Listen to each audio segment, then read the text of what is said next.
अस्सलाम वालेकुम। Programme night addition में हम आपको खुशामदीद कहते हैं। नाजरीन, चीफ इलेक्शन कमिश्नर की तैनाती के हवाले से अगर हुकूमत और अपोजिशन का डेडलॉक बरकरार रहा तो इसी हफ्ते में फिर एक नया आईनी बहरान भी पैदा हो सकता है और इलेक्शन कमीशन गैर फ़ाली का शिकार हो सकता है। 6 दिसंबर को मौजूदा chief election commissioner justice retired Sardar Mohammad Raza Khan retire हो रहे हैं, जबकि इलेक्शन कमीशन के सिंध और बलूचिस्तान के अरकान की तकर्रुरी का जो मामला है ये भी जनवरी से हल तलब है। लेकिन अपोजिशन और हुकूमत इस मामले पर एक पेज पर नहीं आ पाए, जिसके बाद फिर हम जानते हैं कि सदारती ऑर्डिनेंस के ज़रिए सिंध और बलूचिस्तान के अरकान की तैनाती का नोटिफिकेशन जारी हुआ, जो कि इस्लामाबाद हाई कोर्ट ने इलेक्शन कमीशन की दरख्वास्त पर इसको मुअत्तल किया और फिर मामला चेयरमैन सेनेट और स्पीकर कौमी असम्बली के सुपुर्द किया गया। अब सिंध और बलूचिस्तान के अरकान की तैनाती के लिए तो अपोजिशन और हुकूमत की जानिब से तीन जो नाम है ये तजवीज़ कर दिए गए हैं, जबकि इस मामले पर वफाकी वजीर फवाद चौधरी का ये दावा है, आज उन्होंने कहा कि अपोजिशन और हुकूमत के दरमियान तो इत्तफाक हो जाएगा। लेकिन चीफ इलेक्शन कमिश्नर की तैनाती के हवाले से अपोजिशन की जानिब से तजवीज़ करदा नामों पर अब खबरें ही आ रही हैं। जो नाम शहबाज शरीफ साहब ने भेजे हैं 3 नाम, उन नामों पर वज़ीर आज़म को तहफ़्फ़ुज़ात हैं, एतराज़ है। ज़राए जो बता रहे हैं कि वज़ीर आज़म चीफ इलेक्शन कमिश्नर का जो अहदा है ये गैर मतनाज़ शख्सियत को देने पर तैयार हैं और देना चाहते हैं। वज़ीर आज़म को ये एतराज़ है कि अपोजिशन की जानिब से तजवीज़ करदा नासिर महमूद खोसा साबिक वज़ीर आज़म नवाज शरीफ के प्रिंसिपल सेक्रेटरी रहे हैं, जबकि नासिर महमूद खोसा शहबाज शरीफ के दौरे हुकूमत में भी चीफ सेक्रेटरी पंजाब रहे हैं और उन्हें शरीफ ख़ानदान के करीब समझा जाता है, जिसकी वजह से वज़ीर आज़म साहब नहीं चाहते कि ये इस ओहदे के लिए मौजूद शख्सियत है। दूसरी बात, दूसरा जो नाम है जलील अब्बास गिलानी का, उसके बारे में वज़ीर आज़म के ये तहफ़्फ़ुज़ात सामने आए हैं कि वो साबिक वज़ीर आज़म यूसुफ रज़ा गिलानी के करीबी अजीज़ हैं। इसका मतलब ये हुआ कि इस नाम पर भी वज़ीर आज़म राज़ी नहीं होने वाले हैं। अब कल वफाकी वज़ीर इंसानी हुकूक श्री मज़ारी की सरबराही में जो पार्लिमानी कमेटी का इजलास अहम होने जा रहा है, जिसमें इलेक्शन कमीशन की जो तजवीज़ करदा अरकान के नाम है जो दोनों तरफ से दे दिए गए हैं, अपोजिशन की तरफ से भी और हुकूमत की तरफ से भी, इन नामों पर गौर होगा। इस कमेटी में हुकूमत और अपोजिशन की बराबर की नुमाइंदगी मौजूद है। अब देखना यह है कि कल इस मामले का कोई हल निकलेगा नहीं निकलेगा, या एक नया जो आईनी बहरान है ये इंतज़ार कर रहा है, क्योंकि आईनी तौर पर इलेक्शन कमीशन को चलाने के लिए 3 अरकान का होना लाजमी होता है, जबकि कमीशन के सिंध और बलूचिस्तान से 2 मेंबरान पहले रिटायर्ड हो चुके हैं, जैसे कि हमने पहले कहा। इस तरह election commission chief election commissioner और 2 अरकान की अदम मौजूदगी में कोई फैसला नहीं कर पाएगा। इलेक्शन कमीशन ज़िम्नी इलेक्शन और बल्दियाती इंतखाबात भी इस तरह नहीं करवा सकेगा और फिर जो इंतखाबी फहरिस्तों का मामला है ये भी मुतासिर होने का खदशा है, जबकि सारे अमल से जो सबसे अहम मामला मुतासिर होगा, जिसका अपोजिशन को भी तहफ़्फ़ुज़ था और है, वो गैर मुल्की फंडिंग केस है, जिसकी रोज़ाना की बुनियाद पर समाअत के अहकामात को अब नज़रअंदाज किया जा रहा है। इलेक्शन कमीशन के डायरेक्टर जनरल कानून की सरबराही में स्क्रूटनी कमेटी का 44वां इजलास जो है ये जुमेरात 28 नवंबर को हुआ था, जिसके बाद अगला इजलास 2 दिसंबर यानी आज तलब किया गया। स्क्रूटनी कमेटी की जानिब से नज़रअंदाज किए जाने वाले अहकामात के बाद ये कहना शायद गलत नहीं होगा कि मौजूदा चीफ इलेक्शन कमिश्नर की रिटायरमेंट तक गैर मुल्की फंडिंग केस का जो मामला है यकीनन ये हल नहीं हो पाएगा, क्योंकि इस मामले पर कहा यह जा रहा है क्या हुकूमत इलेक्शन कमीशन पर असंदाज हो रही है, गैर मुल्की फंडिंग केस का नतीजा, फिर इसका क्या हल निकल सकता है। इस सारी सूरत हाल पर मैं बात करूँगी। मुझे ज्वाइन किया है साबिक secretary election commission Kanwar Dilshad साहब ने। अस्सलाम वालेकुम, बहुत बहुत शुक्रिया कंवर साहब आपका। कंवर साहब, आप भी जानते हैं कि इलेक्शन कमीशन एक ऐसा आईनी इदारा है जो कि 3 अरकान की मौजूदगी में ही ज़ाहिर है चल सकता है। पहले या 2 अरकान की तैनाती का जो मामला, जिस तरह के अभी मैं अपने इंट्रो में भी बात कर रही थी, वो जनवरी से अब तक हल नहीं हो पाया है। अब अगर चीफ इलेक्शन कमिश्नर की तकर्रुरी का मामला भी हल नहीं हो पाया, 6 दिसंबर को वो रिटायर हो रहे हैं, क्या अब ये अफोर्डेबल है, ये सिस्टम अफोर्ड कर सकता है कि एक जो हमारा आईनी इदारा है वो इस तरीके से डेडलॉक का शिकार रहे? असूली तौर पर 18वीं अमेंडमेंट ने बहुत से आईनी और कानूनी पेचीदगियां पैदा कर दी। 18वीं अमेंडमेंट से पहले मेंबर इलेक्शन कमीशन का तकर्रर मुतलका सूबाई हाई कोर्ट्स के जो चीफ जस्टिस थे उनकी मशावरत से अमल में लाया करते थे। सही। और उन्हीं की मशावरत से सदर पाकिस्तान जो थे वो मेंबर इलेक्शन कमीशन का तकर्रुर कर देते थे। इसी तरह चीफ इलेक्शन कमीशन का तकर्रुर भी सदर पाकिस्तान की बाकायदा उनकी मंशा पर सवाबदीद पर था। लेकिन 18वीं अमेंडमेंट ने ऐसी पेचीदगी पैदा कर दी है कि हर मामले में leader of the opposition, leader of the house, इनकी मशावरत से अगर आपने चीफ इलेक्शन कमीशनर और मेंबर इलेक्शन कमीशन मुकर्रर करना है तो फिर वो इदारा गैर जामदार कैसे हो गया। ये बड़ी समझ की बात है। इस पर हमारी सिविल सोसाइटियों को सोचना चाहिए कि जो इलेक्शन कमीशन के मेंबरान 6 मेंबर गवर्नमेंट के हैं, 6 अपोजिशन के, उनकी मशावरत से बनता है तो दोनों का एक किस्म का वो रहेगा ना महवर, उधर भी ध्यान रखेगा उधर भी ध्यान रखेगा कि उनका मरहून मिन्नत है। ये हमारी सबसे बड़ी खराबी की जड़ जो है वो 18वीं अमेंडमेंट के तहत हुई। अब आइए हम मौजूदा हालात में। मौजूदा हालात में लीडर ऑफ द अपोजिशन और लीडर ऑफ द हाउस इनकी कंसल्टेशन बहुत लाजमी है, मैंडेटरी है। आइन के आर्टिकल 213 में लिखा है मीनिंगफुल कंसल्टेशन। अब मीनिंगफुल कंसल्टेशन की बजाय अब ट्वीट के जरिए, खत के जरिए जो है वो मशावरत की जा रही है, तो ये भी एक आईनी तौर पर जो है वो दुरुस्त नहीं है। लेकिन बहरहाल हालात ऐसे हैं, तनाव पैदा हो चुका है, वो खतों के जरिए अपना सहारा ले रहे हैं। अब ये नाम जो आए हैं लीडर ऑफ द अपोजिशन की तरफ से अच्छे नाम आए हैं, लीडर ऑफ द हाउस से नाम भेजे दुरुस्त नाम है। लेकिन बदकिस्मती से आप ये देखें, अब जिसको भी आप अपॉइंट करना चाहेंगे उसके किसी ना किसी के साथ तो वाबस्तगी नहीं होती, हुकूमत के साथ उन्होंने काम करना होता है ना।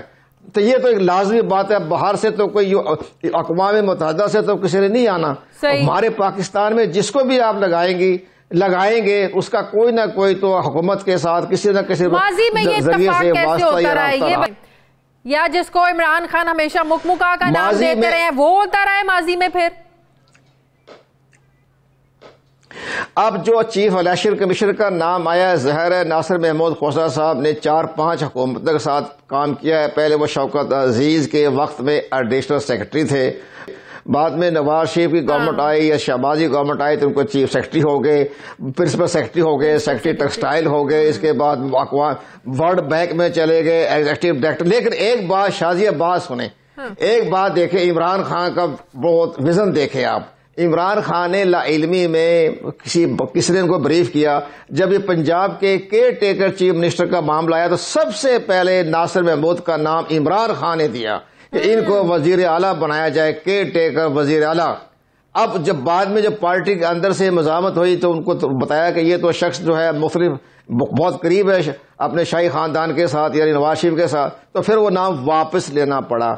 अब ये नाम शहबाज शरीफ ने बड़ी होशियारी से, चलाकी से, यारी के साथ उन्होंने इसका नाम दे दिया ताकि इमरान खान साहब को ये एहसास हो कि जनाब आप तो इनका नाम चीफ मिनिस्टर के लिए दिया था, तब मैंने इनका दे दिया चीफ इलेक्शन कमीशनर का। तो ये एक बड़ा मामला है। लेकिन ये तो बहरहाल एक मामला तय हो गया। लेकिन कल जो बैठ रही है मामला, आपने क्या हंगामा खड़ा हुआ था शहबाज शरीफ साहब में, वजीर आजम में मामला तय नहीं हो पाए, फिर पार्लियामानी कमेटी, फिर सदर के पास जाता है, चीफ इलेक्शन कमिश्नर उसको रद्द कर देते हैं। उस बैकग्राउंड को अगर आप सामने रखें तो आपको लगता है कि चीफ इलेक्शन कमिश्नर पर बड़ी आसानी से ये जो है ये जो इनका फाइनल हो जाएगा ये नाम? नहीं, मसला तो ज़ाहिर है काफी। मेरा ये ख्याल है कि कल जो अब बैठे हैं 3 मेंबरों, 2 मेंबरों का जो हो रहा है, शायद उन 2 मेंबरों में से तकर्रर हो जाए, दोनों पार्टी हुकूमत भी और अपोजिशन भी इस बात पर एग्री हो जाए किसी 2 नामों पर, तो मुमकिन है कि 2 मेंबर का नाम बन जाए और चीफ इलेक्शन कमीशनर का नाम फिलहाल मौखर कर दिया जाए, डेफर कर दिया जाए। अगर 2 मेंबरों का तकर्रर हो जाता है तो इलेक्शन कमीशन जो है मुकम्मल हो गया, तकमील मुकम्मल हो गई, गैर फाल नहीं रहेगा। और इन्हीं में चारों में से जो सीनियर एज के आदमी होंगे उसको वो एक्टिंग चीफ इलेक्शन कमीशनर बनाने के कानून में बाकायदा इसका इख्तियार दिया हुआ है। सही। इलेक्शन कमीशन की स्क्रूटनी कमेटी ने रोजाना की बुनियादों पर फॉरेन फंडिंग केस की समाअत करनी थी ना, वो नहीं हो रही रोजाना की बुनियादों पर। तो अब लग रहा है कि 7 दिसंबर से पहले फैसला आ सकता है, और अगर नहीं आया तो चीफ इलेक्शन कमिश्नर जब रिटायर्ड हो जाएंगे तो फिर ये फिर केस की शक्ल क्या होगी?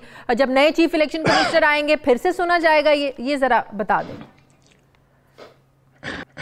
ये वैसे बात दुरुस्त फरमाई आपने कि स्क्रूटनी कमेटी ने अपने जो एक इंतजामी तौर पर जो इख्तियारात दिए गए थे कि आप डे टू डे डेली समात के जरिए इस मसले को हल करने की कोशिश, रिपोर्ट पेश करते हैं, हल तो वो नहीं कर सकते।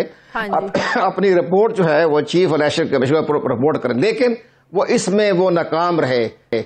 यहाँ जो हुकूमत के नुमाइंदे थे उन्होंने कोई ना कोई मौखर करने के लिए अपनी सुस्त रफ्तारी से काम दिया, तो वो भी जिम्मेदार हैं। जो हमारी स्क्रूटनी कमेटी है वो बड़ी जमा नहीं है, उन्होंने भी अपने फ़राइज़, कानूनी फ़राइज़, इंतजामी फ़राइज़ अदा करने में भी वो नाकाम रहे। 18 महीने से वो इंक्वायरियां कर रहे हैं, 45 से ज्यादा इंक्वायरियां हो चुकी, 45 से ज्यादा नशिस्तें हो चुकी है। अब वो चाहते क्या है? ये तो सारा काम ही 15 दिन का काम था, इन्होंने 18 माह लगा दिए। ये भी कसूरवार हैं, इनको भी बाकायदा बड़ी जमा नहीं करार दे सकते। इसमें स्क्रूटनी कमेटी ने भी इसमें बड़ी सोच समझ से काम किया है। ठीक है, बहुत बहुत शुक्रिया। साबिक secretary election commission Kanwar Dilshad हमारे साथ हैं। नाज़रीन, मुझे प्रोग्राम में एक ब्रेक लेनी है, वापस आते हैं एक छोटे से वक्फे के बाद। हमारे साथ रहिए।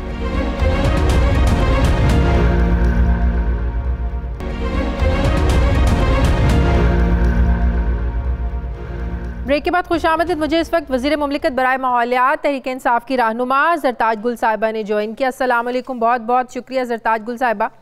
ज़रताज गुल साहिबा, जनवरी से जो मामला लटका हुआ था इलेक्शन कमीशन के 2 अरकान की तैनाती का, वो अब जाके कहीं 1 साल के बाद कह लें वो हल हो रहा है। अब दिसंबर का महीना शुरू हो गया, तो चीफ इलेक्शन कमिश्नर की जो तकर्री का मामला है, अच्छी बात है अपोजिशन ने इस पर पहल की है, 3 नाम भेजे हैं, लेकिन वज़ीर आज़म ने उस पर तहफ़्फ़ुज़ात का इज़हार कर दिया है। ज़ाहिर है वो कह रहे हैं कि मैं किसी गैर मतनाज़ शख्सियत को ये ओहदा देना चाहते हैं आप लोग। तो ये बात कौन तय करेगा? जो नाम आप लोग देंगे, ये भी ज़रूरी नहीं है कि अपोजिशन उसको एक्सेप्ट कर ले। तो ये मामला तो लग रहा है कि एक बार फिर से लटकेगा, फिर से एक नया बहरान पैदा होगा। ये सेटल कैसे होगा ये मामला? Thank you Shazia.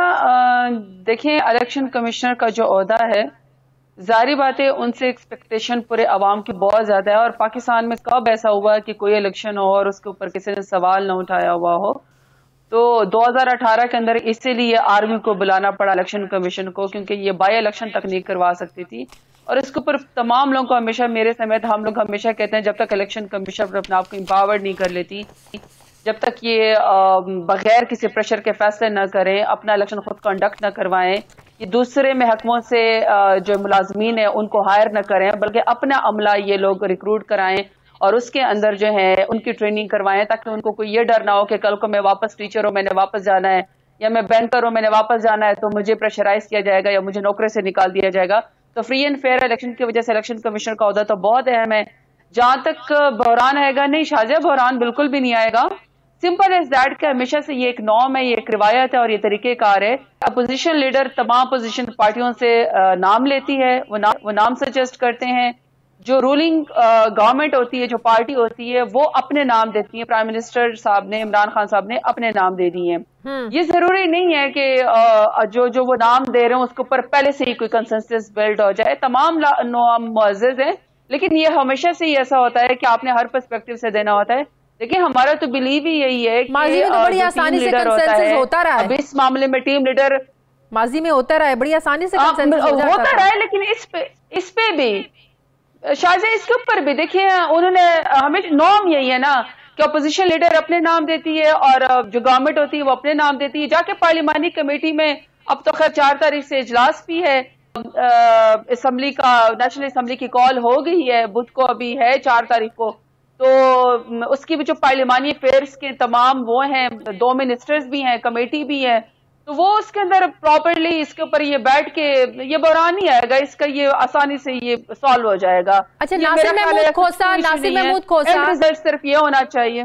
नासिर महमूद खोसा वो शख्सियत जिसका नाम वज़ीर आज़म ने केयर टेकर प्राइम मिनिस्टर के लिए दिया था और आज इनके लिए जो है ना वो बाइस्ड हो गए, आज उनके लिए वो शख्सियत काबिल कबूल नहीं है। तब वज़ीर आज़म को, इमरान खान को इसके बारे में इल्म नहीं था, या आज उनको कोई गलत गाइड कर रहा है? देखिए, शायद सिंपल बात ये कि जब इतना बड़ा महकमा जिसने नेक्स्ट इलेक्शन करवाना है, जिसने अपनी रिफॉर्म्स भी करनी है और इसके ऊपर बड़ा कमाल किस्म का कंसेंसस है, तमाम पार्टीज ये कहती हैं कि हाँ हमें इलेक्शन कमीशन को स्ट्रॉन्ग करना है, हमने इसमें रिफॉर्म्स करनी है बाकी और इदारों की तरह। मैं समझती हूँ कि अगर हम लोग इस वक्त इसमें ना पड़ें कि वो तो मैंने आपको ऑलरेडी बता दिया है कि देखिए ये तो हो नहीं सकता ना कि 100% किसी के ऊपर कंसेंसस हो।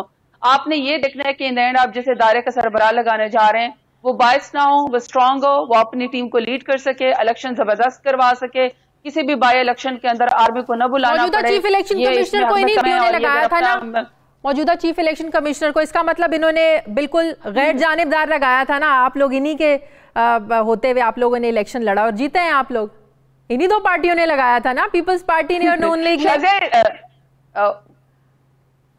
Well, Shazia, I totally agree with you, but unfortunately 2018 के इलेक्शन कमिश्नर के ऊपर जिनके अंडर ये 2018 के इलेक्शन हुए, और आप ठीक कह रही हैं इसको तो दोनों पार्टियों ने मिलकर लगाया था, पीपल्स पार्टी ने और पीएमएल ने, लेकिन उनको खुद ही इसके ऊपर एतराज है। 2018 के इलेक्शन के ऊपर सबसे ज्यादा लड़ाई और झगड़ा तो ये लोग खुद करते हैं, ये कहते हैं कि जी ये रिग्ड इलेक्शन था।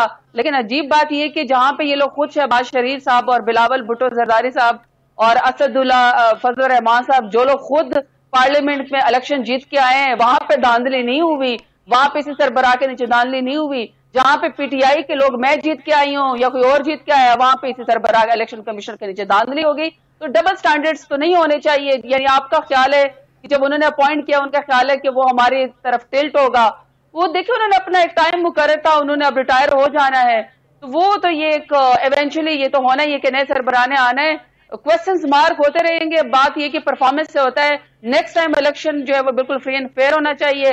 और बाई इलेक्शन के अंदर जो है ना इतनी कैपेसिटी जरूर होनी चाहिए कि बाई इलेक्शन के अंदर फौज की मदद ना लेनी पड़े, अपना इलेक्शन का अमला होना चाहिए, अपना ट्रेंड होना चाहिए, किसी से उधार पे नहीं लेना चाहिए। ये बड़े रिफॉर्म्स की जरूरत है। मैं समझता हूँ कि इवेंचुअली जो भी इसका इलेक्शन कमिश्नर जो भी चीफ आएगा वो इंशाल्लाह यू विल। आज जो बिलावल ने बात की है कि आईनी तरमीम करनी है, उसके लिए इन हाउस तब्दीली लाना होगी, आईनी तरमीम के लिए नया वजीर आजम जो है ना वो होना चाहिए। ये बिलावल जो है ना, अगर कल को आपने कोई कानून साजी करनी है, आईनी तरमीम करनी है, ऑपोजिशन ये शर्त रख रही है कि उसके लिए नया वजीर होना, नए वजीर आजम का होना लाजमी है। देखिए अब जो अपोजिशन है स्पेशली बिलावल भुट्टो जरदारी, मैं तो शाजिया सीरियस ही नहीं लेती हूँ। जहां तक उसकी बनसाजी की बात है, देखिए शाजिया मैं बार बार हर दफा एक ही बात कह रही हूँ।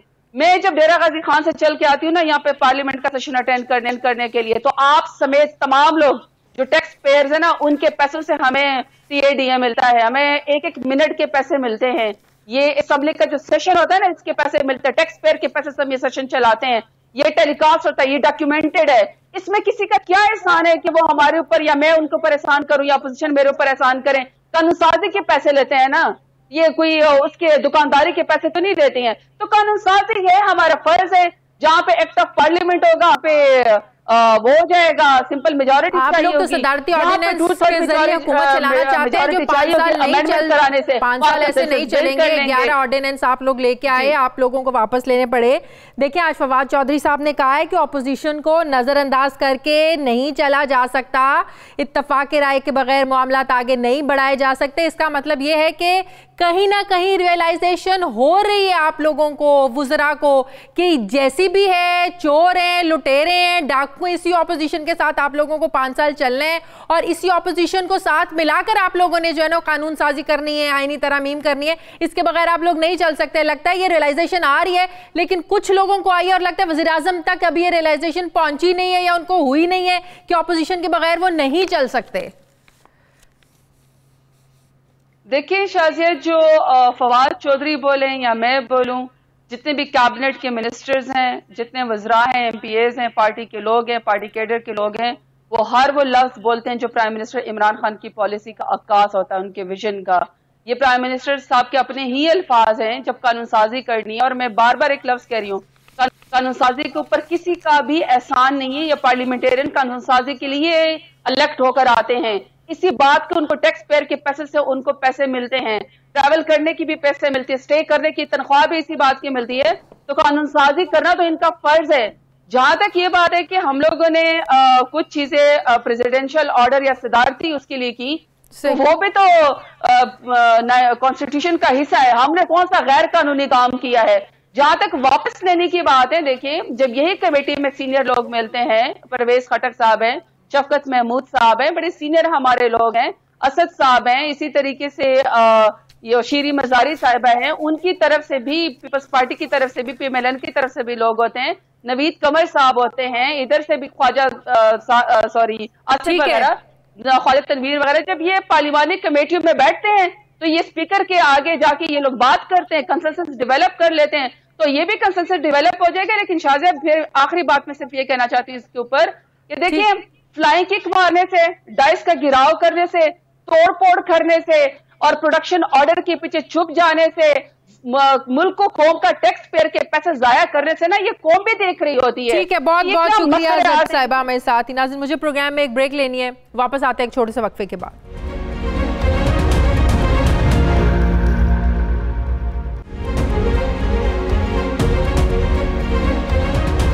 ब्रेक के बाद एक बार फिर से आपको खुशामदीद कहते हैं। मुस्लिम लीग नून के रहनुमा तलाल चौधरी ने ज्वाइन किया। अस्सलाम वालेकुम, बहुत बहुत शुक्रिया तलाल चौधरी साहब आपका। तलाल चौधरी साहब, बड़ी अच्छी बात है कि आप लोगों ने पहल करते हुए चीफ इलेक्शन कमिश्नर की तकर्रुरी के लिए शहबाज शरीफ साहब ने 3 नाम भिजवाए हैं, लेकिन उस पर तो वज़ीर आज़म ने तहफ़्फ़ुज़ात का इजहार कर दिया है कि नासिर महमूद खोसा जो हैं वो वज़ीर आज़म के प्रिंसिपल सेक्रेटरी रहे हैं, शहबाज शरीफ के दौर में चीफ सेक्रेटरी पंजाब रहे हैं। एक नाम पर उन्होंने कहा कि वो गिलानी साहब के करीबी अजीज़ हैं। बहरहाल उन्होंने तीनों नाम पर तहफ़्फ़ुज़ात का इजहार कर दिया। 3 नाम मजीद आप लोगों की तरफ से नए नाम कब आएंगे? आप 7 दिसंबर को तो रिटायर हो रहे हैं, 6 दिसंबर को चीफ इलेक्शन कमिश्नर। बिस्मिल्लाहिर्रहमानिर्रहीम। देखिए, एक तो सबसे पहले समझने की ये ज़रूरत है कि इमरान खान चाहते ही नहीं कि इलेक्शन कमीशन फंक्शनल हो। अच्छा। और वो कोशिश आखिरी दम तक करेंगे, क्योंकि फॉरेन फंडिंग का केस जो है वो नहीं चाहते कि वो चले। आप ज़रा थोड़ा सा पैटर्न देखें कि 5 साल से ये केस चल रहा है और इसमें कभी इलेक्शन कमीशन पे इतराज उठा दिया जाता है, कभी स्टे ले लिया जाता है, कभी स्क्रूटनी कमेटी का बाइकआउट कर दिया जाता है। फिर आप देख लें, इससे पहले जो 2 मेंबरान लगाए गए हैं जो कि गैर आईनी तरीके से जिन्हें लगाया गया है, वो आपके सामने है वो किस्सा। वो इस्लामाबाद हाई कोर्ट में उस पर देखिए ना, फिर पार्लियामेंट का तमाशा बनता है, पार्लियामेंट का तमाशा बनता है, और बनाते ये खुद हैं क्योंकि इनका जाती केस है। वो जो केस है उसमें इनके तमाम स्पीकर कौमी असेंबली से लेकर सदर ममलकत से लेकर और जाली वजीर आजम तक तमाम लोगों ने खुद वो अकाउंट सेपरेट किए हुए हैं।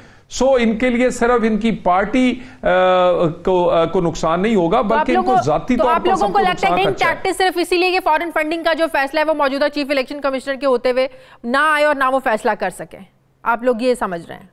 देखिए, मौजूदा इलेक्शन कमीशन के हवाले से भी यही पॉलिसी है इनकी, और इसके बाद इसीलिए इन नामों पर इतराज उठाया गया।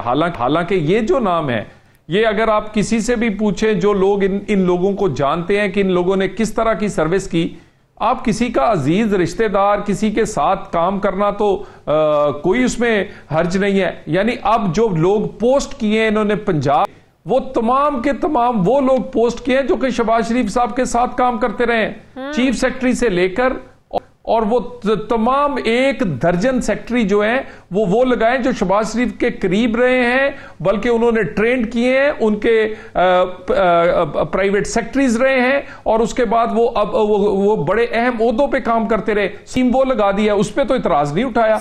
ये एक टैक्टिक है कि लोगों की इंटेग्रिटी पर, जिन लोगों ने अच्छा काम किया, आप मुंह उठा के उन पर इतराज कर दें। आप वैसे कहें कि आप चाहते ही नहीं कि इलेक्शन कमीशन आप लोग चाहते थे ना कि फॉरेन फंडिंग केस की जो समाअत है रोजाना की बुनियाद पर, और स्क्रूटनी कमेटी तो रोजाना की बुनियाद पर समाअत नहीं कर रही है। इसका मतलब 7 दिसंबर से पहले फैसला नहीं आ सकता।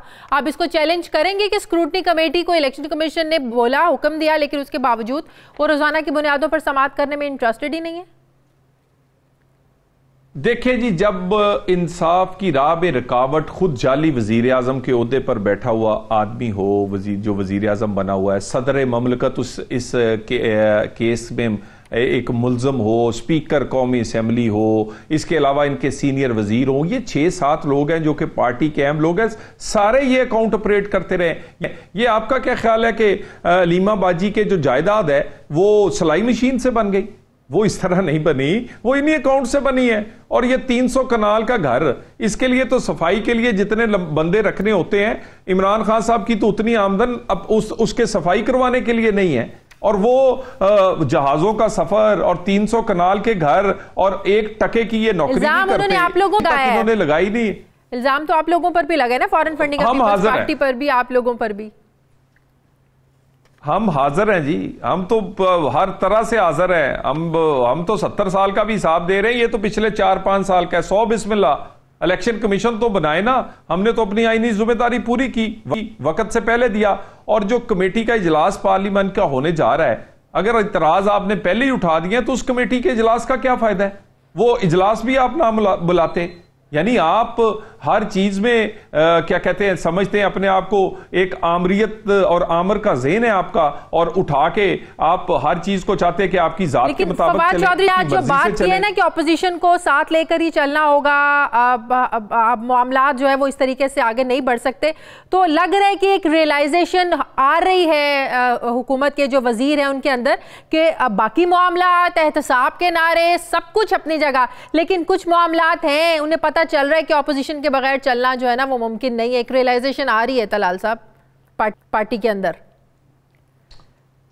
देखिए, एक तो आप ये देख लें कि किस मौके पर इन्होंने रियलाइज किया है। कश्मीर जैसे मौके पर भी इस जाली वजीर आजम ने अपोजिशन के लोगों से हाथ मिलाना मुनासिब नहीं समझा, उनके टेबल पर बैठ के वो सवालों का जवाब नहीं दिया।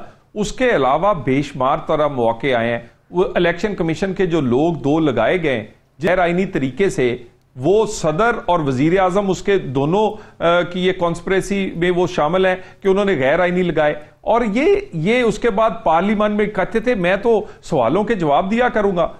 और अब इनकी हालत ये है कि अपोजिशन को साथ लेके तो चलना दूर की बात, खुद भी तशरीफ नहीं लाते। और कोई पार्लियामेंट कमेटी बनी है जिसने ये इलेक्शन कमीशन के मेंबरों का फैसला करना, तो उससे पहले ही अपना हुक्म सादर फरमा दिया इन्होंने, खुद से पहले ही उस पर इतराज उठा दिया। आप लोग भी बिलावल की तरह अगर कोई आईनी तरमीम वो कहते हैं करनी है, उसके लिए वजीर आजम की लाजमी उन्होंने मशरूत की है कि आपने अगर आईनी तरमीम करनी है तो वजीर आजम की हमें तब्दीली चाहिए, इन हाउस चेंज चाहिए। आप लोग भी समझते हैं कि वजीर आजम की तब्दीली नागुज़ीर है? आप लोग की भी ये डिमांड है? देखिए, अभी तो आईनी तरमीम जो है वो यकीनन जब डिटेल फैसला आएगा तो उसके बाद पाकिस्तान मुस्लिम लीग नून जो है उस पर देखेगी, फैसला करेगी, और फिर हम कोशिश करेंगे कि ऑपोजिशन का एक जॉइंट फैसला हो। सो जॉइंट फैसला जो भी होगा, अगर यही फैसला जो बिलावल साहब ने कहा इसी फैसले पर पहुंचे तो ठीक है, लेकिन हम कोशिश करेंगे कि एक जॉइंट फैसला हो और वो तफसीली फैसला आने के बाद हो, जो कि आर्मी चीफ की एक्सटेंशन के बारे में है। इसके बाद फैसला करेंगे कि हमने क्या जवाब देना है। सही। इस हुकूमत कुछ वजीर हैं, कुछ लोग हैं, अभी भी नवाज शरीफ साहब की सेहत के बारे में उनको डाउट है कि जब से वो बाहर गए हैं, डॉक्टर अदनान जो है वो किसी भी किस्म की डिटेल्स बताने से जब गुरेज करते हैं। क्या मैं आपसे पूछ सकती हूँ कि क्या इत्तलात है नवाज शरीफ साहब की सेहत के हवाले से? उनकी तबीयत ठीक है? वही डॉक्टर अदनान जो यहाँ पे आए रोज़ बताते थे प्लेटलेट्स इतने गिर गए, अब ये लम्हा की रिपोर्ट देते थे, लेकिन वहाँ जाकर जब वो कुछ बताने से गुरेज कर रहे हैं तो आपको नहीं लगता ये चीज़ें हैं जो डाउट की तरफ लेकर जा रही हैं? इसलिए वज़ीर आज़म साहब ने भी शकूक व शुबात का इजहार किया, वज़रा भी इनके कर रहे हैं। एक तो अगर यहाँ आपने देखा हो तो यहाँ एक जो हमारे मीडिया था उसका अपने जराए से वो अपनी रिपोर्ट्स और चीज़ों को चलाते थे, जो कि यूके में वो इस तरह मीडिया नहीं करता। फिर दूसरी साइड पर वहाँ के वजीर सेहत जो थे वो प्रेस कॉन्फ्रेंस नहीं कर रहे, यहाँ की वजीर सेहत खुद बताती थी लोगों को। यहाँ पर उनके जो डॉक्टर एमएस थे वो खुद बताते थे, जो बोर्ड के सरबराह थे वो बताते थे। तो पाकिस्तान के जो क़वाइद ज़बाबत है और उधर वो फ़र्क है। आज भी डॉक्टर अदनान साहब ने प्रेस टॉक की है, आपके भी वहां नुमाइंदे मौजूद थे, डिटेल से बताया है कि पेट स्कैन से लेकर बाकी तमाम मामलात पे क्या रिपोर्ट आई है, क्या इन्वेस्टिगेट किया गया, क्या मज़ीद इन्वेस्टिगेट करना है उनकी सेहत के बारे में। सो आज ये पूरी एक प्रेस टॉक की गई है, और पहले भी उनके बेटे और शहबाज शरीफ साहब खुद और डॉक्टर साहब जो गाहे बगाए जब हॉस्पिटल जाते हैं वो भी डिटेल बताते हैं। ठीक है, बहुत बढ़िया। मुस्लिम लीग नून के रहनुमा तलाल चौधरी मेरे साथ। नाज़रीन, मुझे प्रोग्राम में एक ब्रेक लेनी है, वापस आते हैं एक छोटे से वक्फे के बाद।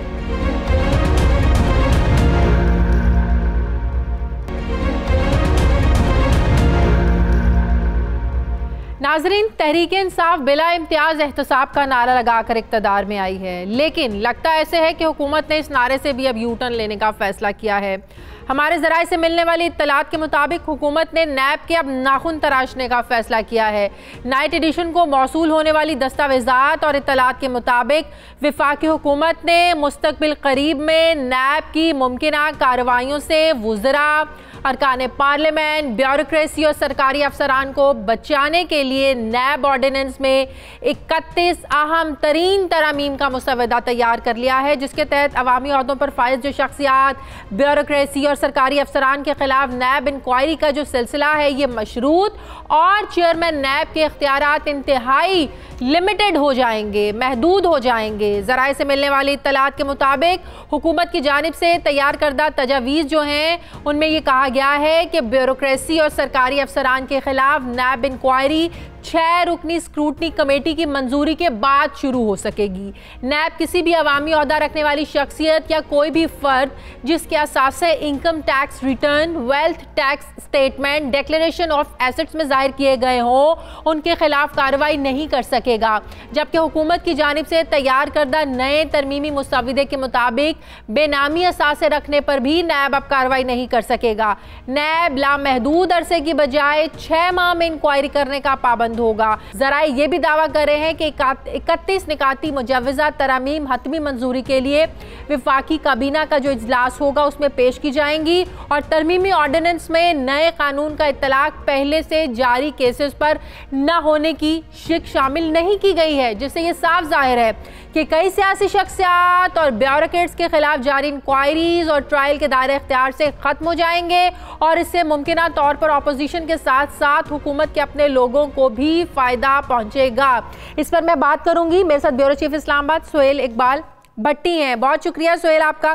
सुहेल, चेयरमैन नैब ने तो हवाओं का रुख बदलने की बात की थी, यहाँ तो बहुत कुछ नैब के साथ ही बदलने जा रहा है। ऐसे मौके पर जब बड़े अहम केसेस भी चल रहे हैं, सजाएं भी हो रही हैं, नवाज शरीफ साहब को जो सजा हो चुकी है, तो फिर ऐसे मौके पर एकदम हुकूमत ने क्यों फैसला किया है कि 31 जो नुकाती तरमीम एजेंडा है इसको ये लागू करने जा रही है? फैसला क्यों किया है हुकूमत ने अब?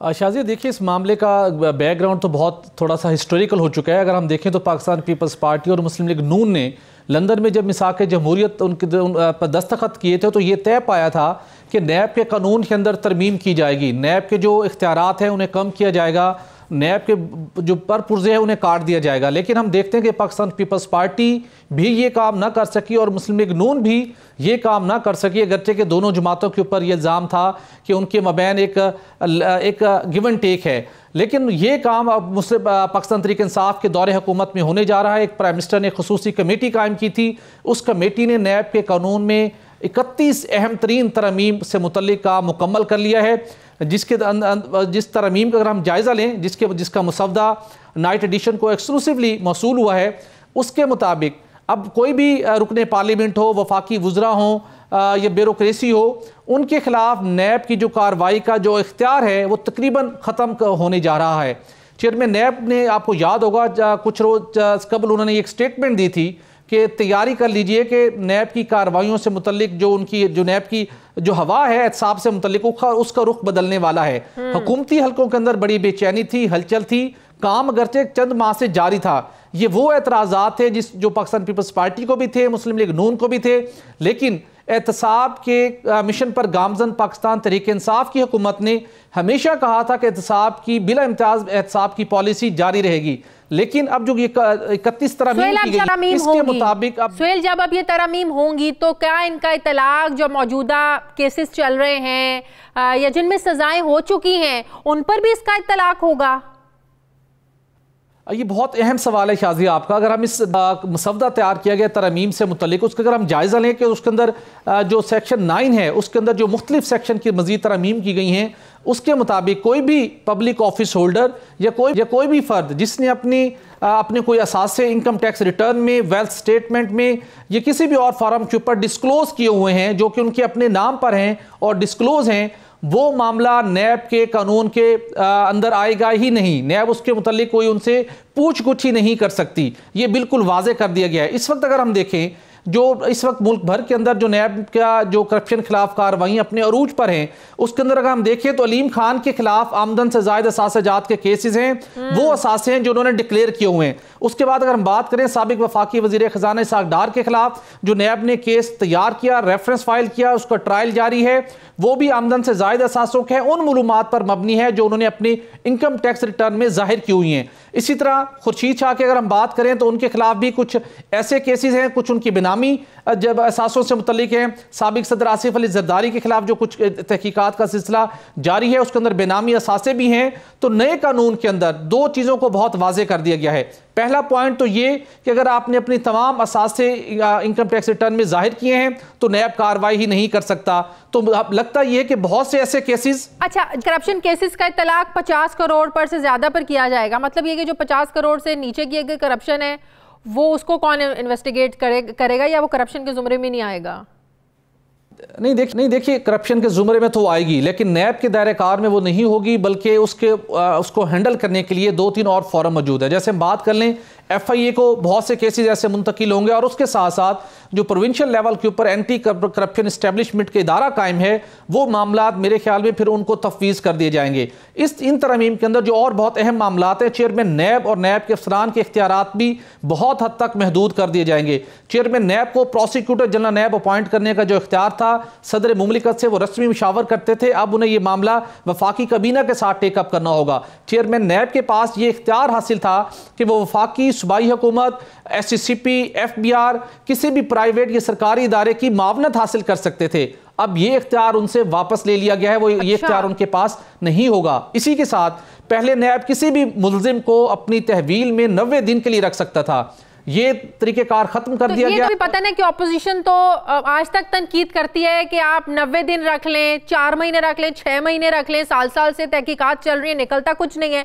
तो जो 90 दिनों में तहकीकात मुकम्मल नहीं करते तो अब 14 रोज के लिए जब रिमांड पर लेंगे तो 14 दिनों में क्या होगा, 14 रोज में क्या हो जाएगा फिर?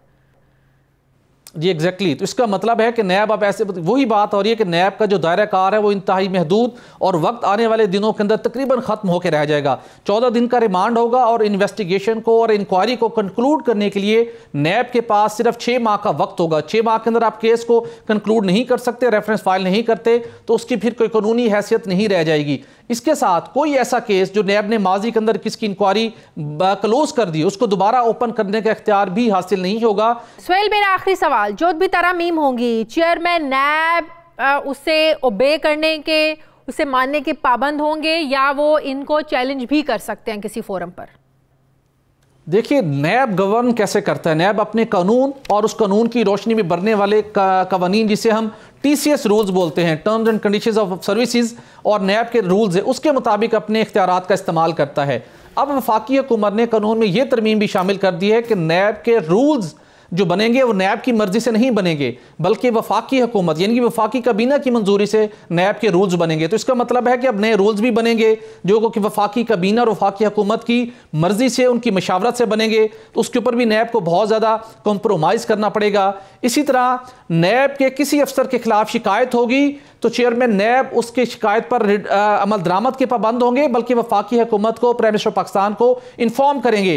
हर 3 माह बाद नैब के अफसरान की परफॉर्मेंस रिपोर्ट भी प्राइम मिनिस्टर पाकिस्तान को, फेडरल गवर्नमेंट को अरसाल की जाएगी। बहुत शुक्रिया चीफ इस्लामाबाद सुहेल भट्टी हमारे साथ थे, बहुत शुक्रिया आपका। नाज़रीन, हमारे आज के प्रोग्राम का एडिटोरियल।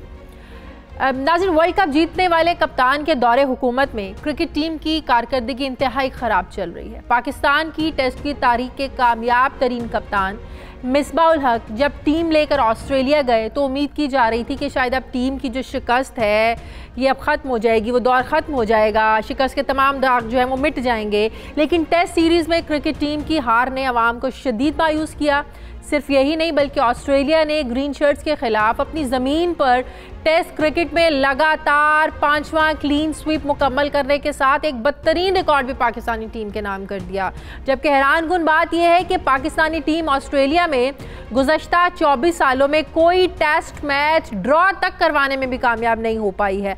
आज एडिलेड के मैदान में पाकिस्तानी टीम की शिकस्त ऑस्ट्रेलिया से लगातार 14वीं नाकामी है। पाकिस्तानी टीम ने आखिरी मरतबा 1995 में सिडनी में खेले गए टेस्ट मैच में 74 रन से ऑस्ट्रेलिया से कामयाबी हासिल की थी, लेकिन उसके बाद से आज तक टेस्ट मैच नहीं जीत सके हम। इतनी बदतरीन शिकस्त के बाद अब ये सवालात उठाए जा रहे हैं कि नई टीम मैनेजमेंट की कारकर्दगी आखिर सिफर क्यों है, शिकस्त खुर्दा टीम में आखिर तब्दीलियां क्यों नहीं की जा रही हैं, जबकि नाकिस कारकर्दगी के ऊपर हर तरफ से अब तनकीद की जा रही है। वज़ीर आज़म को चाहिए कि वो क्रिकेट बोर्ड और टीम के अंदर जो जारी ग्रुप बंदी है उसके खिलाफ जल्द से जल्द इकदाम करें, वरना क्रिकेट भी आने वाले दिनों में तबाही के दहाने पर होगी और इसको कंट्रोल करना बहुत मुश्किल होगा। नाज़रीन, ये था हमारा आज का प्रोग्राम। अब प्रोग्राम के लिए आप हमें फीडबैक ज़रूर दीजिए। मेरी आपसे मुलाकात होगी कल। अपना ख्याल रखिएगा, मुझे इजाज़त दीजिए। अल्लाह हाफ़िज़।